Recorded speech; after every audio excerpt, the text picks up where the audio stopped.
Equity Mates. I will say this about investing. Everything you do learn is cumulative. What I learned at 20 is useful.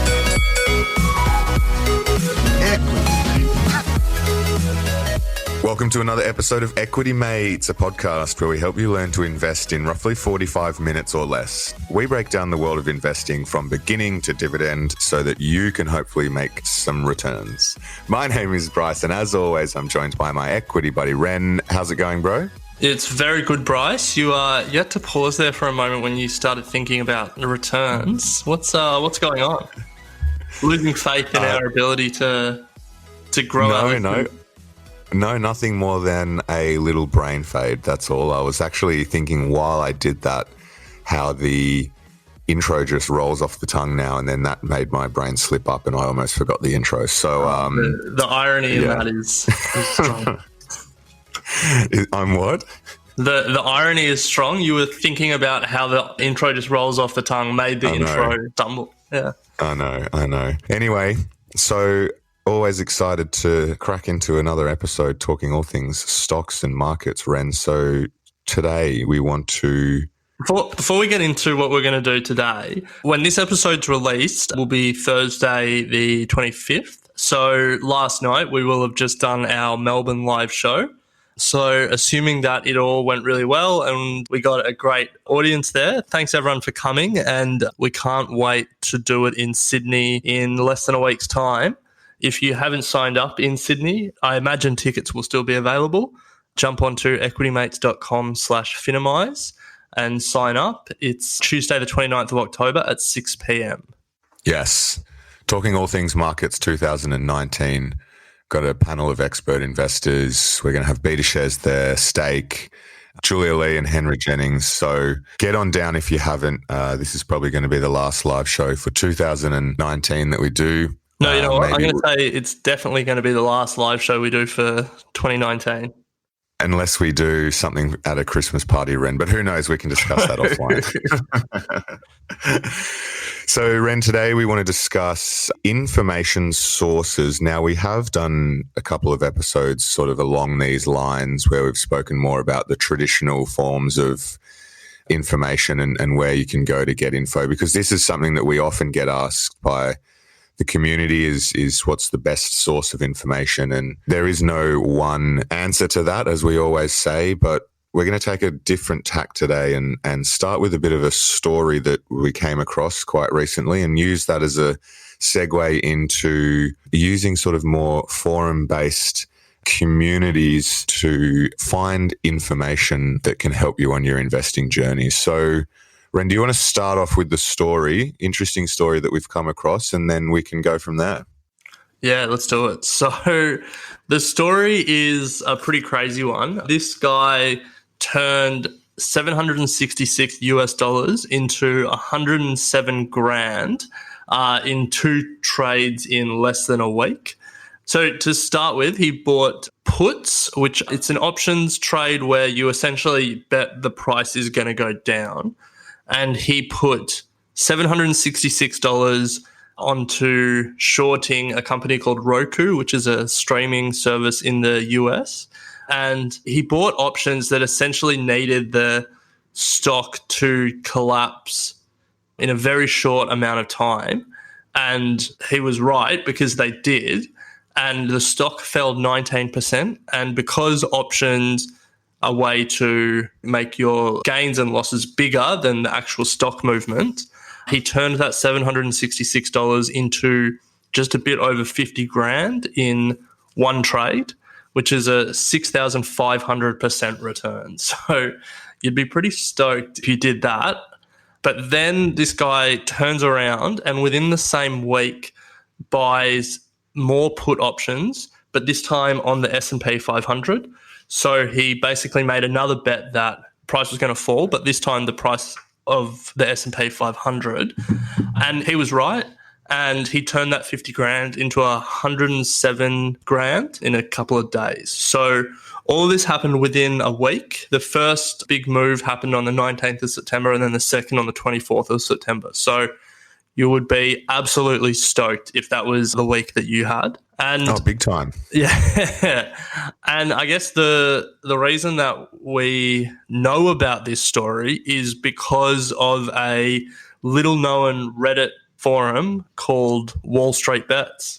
Yeah. So, a couple of things that I want to pick up on from this story, Ren. Firstly, as I was reading through it, the way that they prove that this story is true, Choi actually provided screenshots of his Robinhood trading account, which is trading app over in the US, that we've heard rumors have been coming to Australia now for many years. They're still not here. But he placed all his options and put trades through Robinhood. And so I did a bit of research, and it's so simple to place those sorts of trades through the app in the States. And it just made me think there's nothing like that here in Australia from an accessibility point of view, unless you can think of anything. Because I think from my point of view, placing options and trades is often quite cumbersome.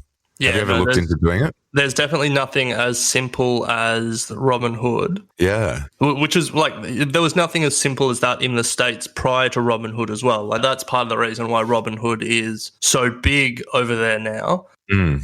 But look, I mean, options are not for everyone. They magnify your returns, but they also magnify your risk. So yeah, and this is something I want to touch on a bit later in the episode, is being careful about these sorts of headlines. A guy on Reddit turns 766 into 107,000 on 2 options trades. So I want to talk about, the risk with these sorts of things. But before we move on, Ren, I just want to touch on, this is a bit of an Inception article in a way, because to your point, we came across this article in Wall Street Bets, but then Choi, the trader, he actually has taught himself how to trade options from all of the posts that come through Wall Street Bets. And I think that's the point that you're going to start making. Yeah, so given that run up, I'll start making the point. So I think we often talk about reputable news sources and information sources. When we're talking about this podcast, we talk about the AFR and the Financial Times and the Wall Street Journal and all of that kind of stuff. And it's good that we do, because they're really important sources of information.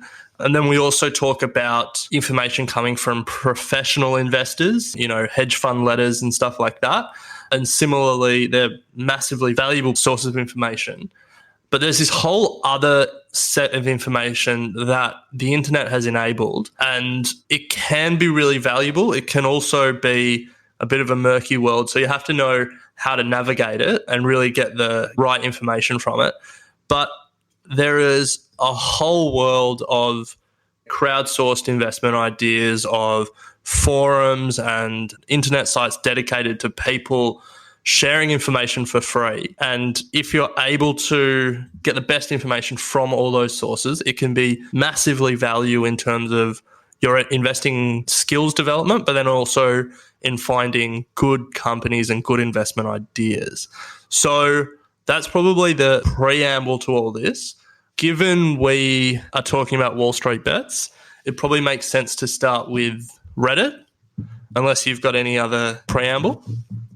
No, I think you covered that off pretty well. So I reckon we should just give a couple of examples of what we're talking about. So yeah, kick it off. Before we do that, I did think of a little bit more preamble to give. So the first internet boom of the late 90s and 2000s sparked a similar conversation around investing chat rooms and stuff like that. And what you've seen in the years since is some really great investors sort of came up in that era and came up, talking to other investors in these forums and testing their investing ideas that way and growing and developing. And probably none more famous than Michael Burry, the guy from The Big Short. But there's plenty of other examples out there. So I guess the other flip side of it is it's not just, random people like you and I sharing ideas. There's some people that go on to be, or who already are, pretty phenomenal investors who are, enjoy testing their ideas in this space. So without any further ado, let's talk Reddit and then we'll go from there.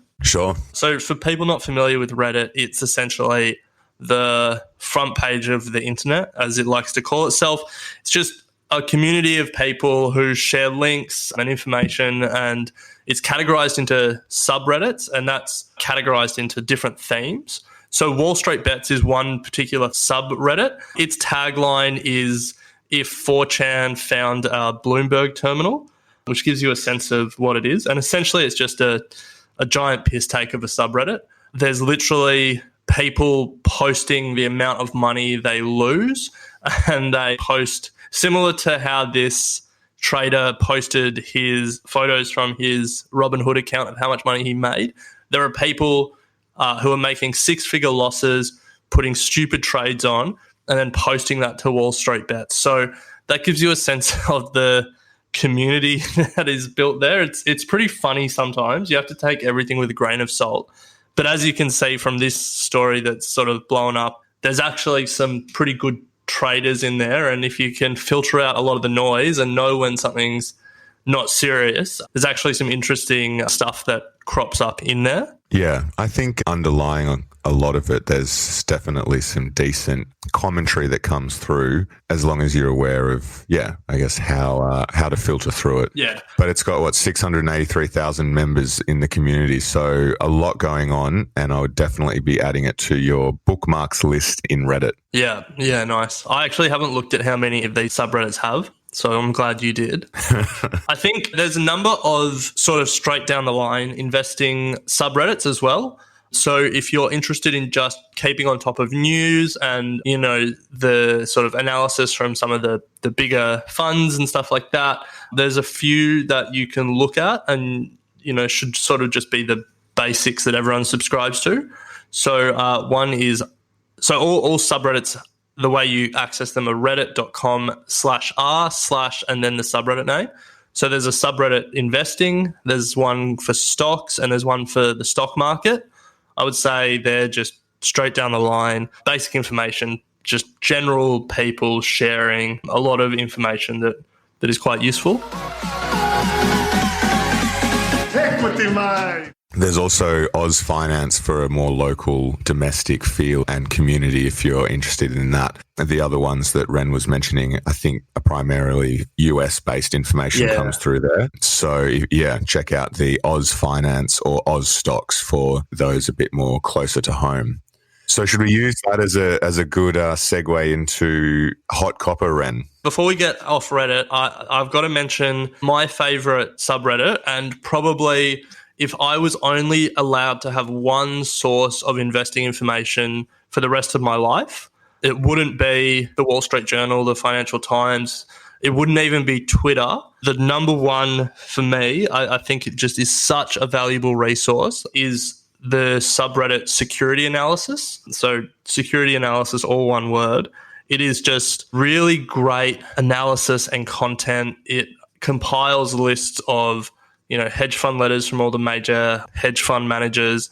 People share their due diligence on certain stocks and, ask other people to critique it. And if Wall Street Bets is a piss take and some of the other investing subreddits are sort of the basic information that you need, Security Analysis has those sort of hidden gems and really interesting content. It's not as populated as some of the other ones, but as I said, if there was only going to be one source of information for me going forward, it would probably be that subreddit. So huge. Yeah, highly recommend. 55,000 members in that community, so another great source of information from many people.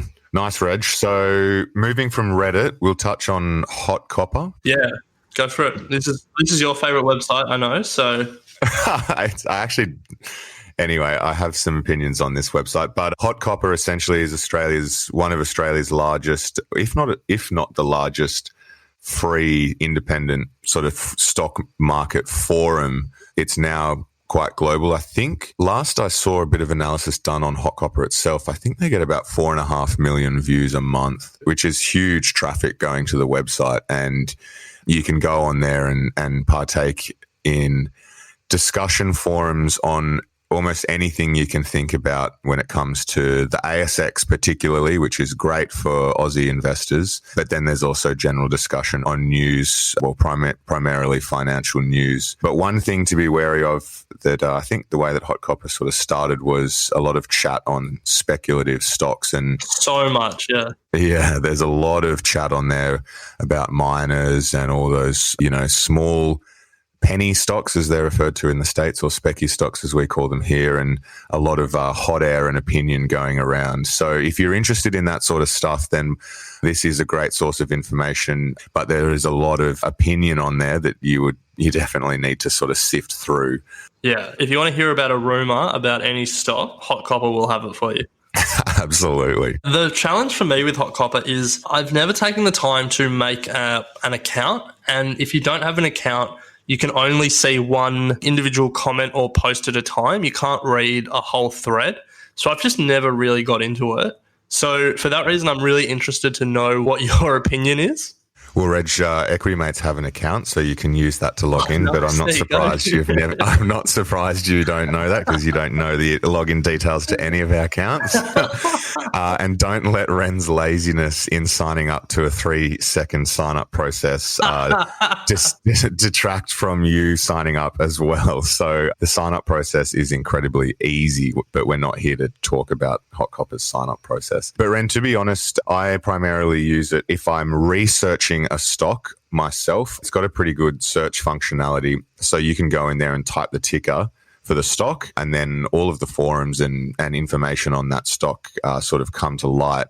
So I use it in that way, just to see what people are saying about the stocks I'm interested in.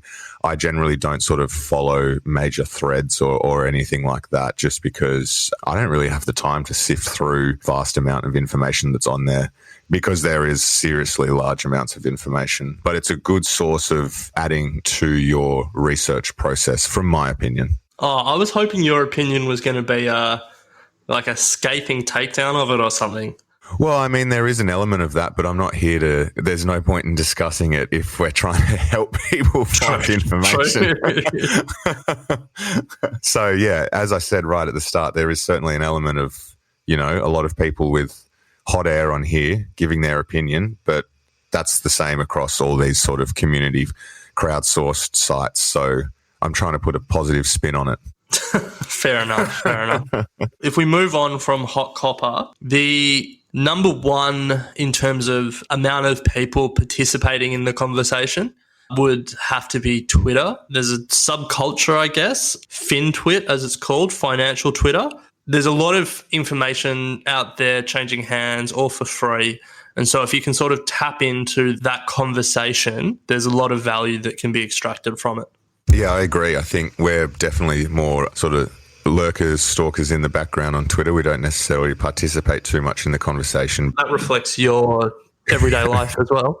I get out of it. So look, over the last couple of years, we've curated our Equity Mates account to follow a few. So I thought it'd be good just to shout out a couple of the Twitter handles that we're following. So if anyone wants to or does have Twitter and isn't sure where to start, maybe follow some of these people and then you can find your way from there. But Patrick O'Shaughnessy, so his tag is Patrick_O'Shag. He has written one of my favorite books, one that you actually introduced to me, Ren, called Millennial Money, and he runs... Invest Like the Best. Yeah, Invest Like the Best. So he runs another good podcast. Yeah, and then his asset management is O'Shaughnessy Asset Management.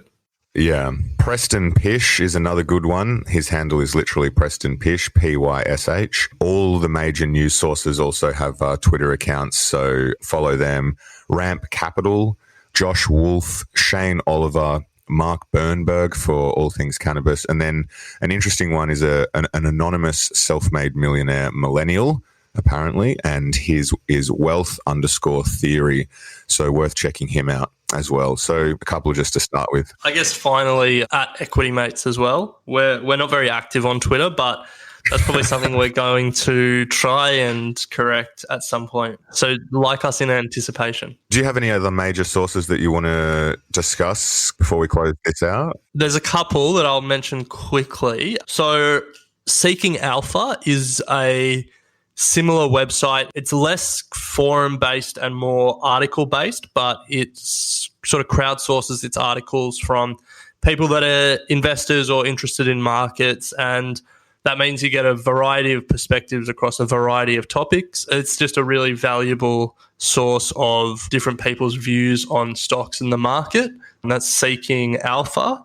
And then one other Australian one that I really like, but I probably haven't tapped into enough, but I'm sort of exploring it now is Livewire, which again is not as forum-based, it's more article-based, but it's just got a really good breadth of perspectives on the market. And yeah, so I think those two will give you more articles rather than forums, but will really, it sort of, again, fulfills that role of this ability to crowdsource information and opinions that the internet has enabled.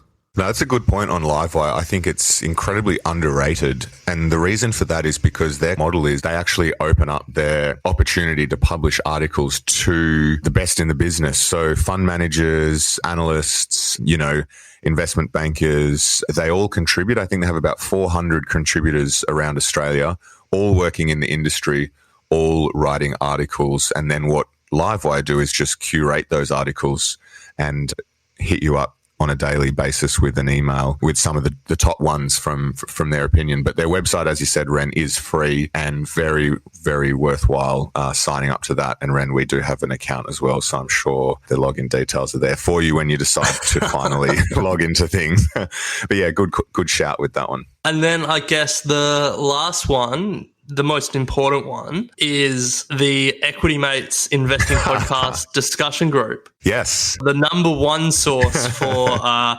different investing discussions and opinions and information. Hit us up on Facebook, Equity Mates Discussion Group. Some great conversation happening there at the moment, all things investing. So yeah, good episode, Ren. Thank you for shedding light on some of your favorite articles. That's all right. We've given away all our secrets now. We have. To close out very briefly, can you run us through, I know everyone sort of has their own way of doing things. Do you have sort of a set rhythm and routine each morning or during the day for your process through information and sources? Like, is there a website that you go to every morning when you wake up? Is there sort of a rhyme and a rhythm to it? It's a good question, and I wish there was a one website that I could go to, and I've actually been wanting to build something like that for a while, and I've probably spoken to you off air enough about how I would build it if I just had the technical know-how. But anyway, until that comes around, no, there's not one particular website that I go to. At this stage, you have to be a little bit more active and find time to go to these websites. I don't really do a lot. I don't find a lot of time at work to, get out of my inbox and go and read some of this stuff. So it's mainly just after work, on weekends.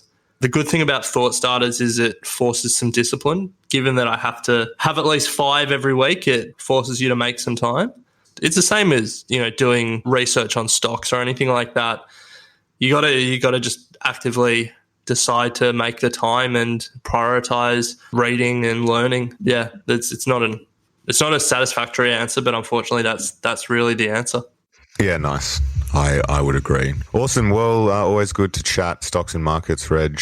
2 things before you wrap up. Okay. Number 1 is if you rate and review us and you write a funny review, we'll read it out. That commitment still stands. And number 2, as we spoke about in our last episode, if you want some free merch from Equity Mates, show us, share the love of Equity Mates, spread the word about us, and then send us, a video, a photo, whatever of you doing it, and we'll send you some free merch. Yeah, those are the 2 last things from me. It's got to be big though, Reg. We want something to be sending merch for a post in a social media group or something along those lines. So go big, and we'll also share our community. All right, Reg, we will leave it there. Just to quickly close, if you haven't already got tickets for our Sydney show, 29th next week, Tuesday, 6 p.m, talking all things markets with the panel of expert investors. Looking forward to meeting everyone who has already got tickets. Head to equitymates.com/Finimize to grab your ticket now, and hopefully we will see you next week. Nice one. Can't wait. Equity Mates and the people appearing in this program may have positions in the companies mentioned. This is general advice only. Please speak to a financial professional to understand how it may pertain to your individual situation. Equity Mates.